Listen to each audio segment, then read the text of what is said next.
अस्सलामुअलैकुम नाज़रीन, कैसे हैं आप? ठीक होंगे इंशाअल्लाह ताला, ठीक होंगे, अपनी ज़िंदगी में खुश होंगे, आमीन।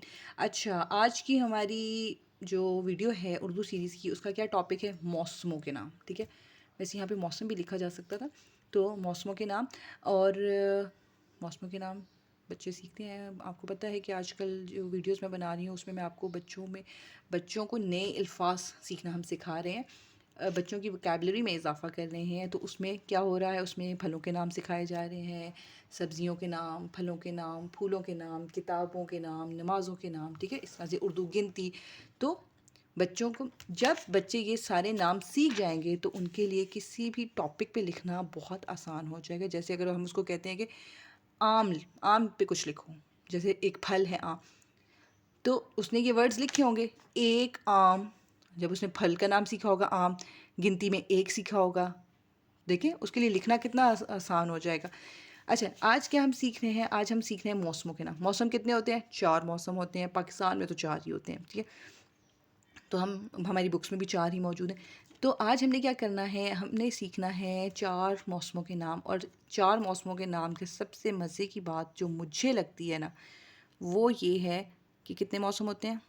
4 मौसम होते हैं।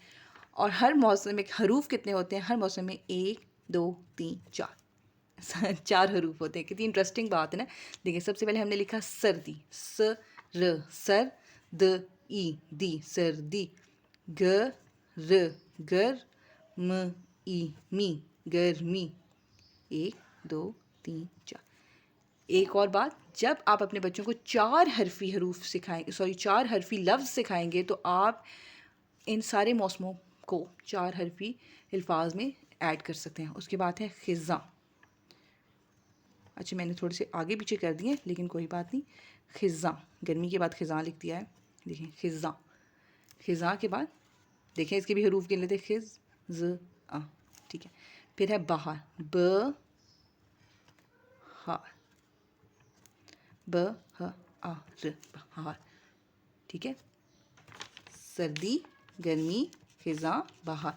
मैंने आपको एक चीज़ लास्ट वीडियो में ज़रूर बताई थी, प्लीज़ उसको ज़रूर फॉलो किया करें। आपने क्या करना है, आपने ये करना है कि जब आप बच्चों को इससे उर्दू के वर्ड सिखाते हैं ना, तो अगर उनको इंग्लिश के वर्ड्स ऑलरेडी वो आते हैं, तो वो ज़रूर उनको साथ सिखाया करें। इससे क्या होगा, इससे ये होगा, उन बच्चों को पता चल जाता है कि ये चीज़ मैंने लिखी। ओके, जैसे यहाँ पे हम विंटर लिखते हैं, विंटर, समर, फॉल, ठीक है, और स्प्रिंग। क्योंकि मैंने जब हमाद और मुस्तफ़ा की होम स्कूलिंग की थी ना, जब स्टार्ट की थी, तो मैंने ऐसे ही किया था। मैं उर्दू और इंग्लिश को अलग नहीं रखा था, मैंने उर्दू और इंग्लिश दोनों को इकट्ठा लेकर मैं चली थी। ठीक है, मतलब बच्चे को पता होना चाहिए कि मैं इंग्लिश में जो चीज़ सीख रहा हूँ वो उर्दू में भी वैसी ही है। ठीक है, और एक इसका सबसे बड़ा फ़ायदा ये रह जाता है कि आप दोनों जो सब्जेक्ट्स हैं उनको आप इकट्ठे कवर कर सकते हैं। उम्मीद करती हूँ आपको मेरी ये वीडियो ज़रूर पसंद आई होगी। और सबसे इंटरेस्टिंग बात इनकी इसकी जो मैंने डिस्कवर किया है वो भी ज़रूर पसंद आई होगी। 4 मौसम है और हर मौसम का जो लफ्ज़ है उसमें 4 हरूफ हैं। सो इंटरेस्टिंग थोड़ी सी फ़नी है, लेकिन उम्मीद करती हूँ आपको मेरी वीडियो ज़रूर पसंद होगी। और तमाम होम स्कूलिंग मदर से मैं रिक्वेस्ट करती हूँ, प्लीज़ मेरे चैनल को सब्सक्राइब करें, मुझे सपोर्ट करें, कमेंट करें, लाइक करें और दुआओं में याद रखें। अल्लाह हाफ़िज़।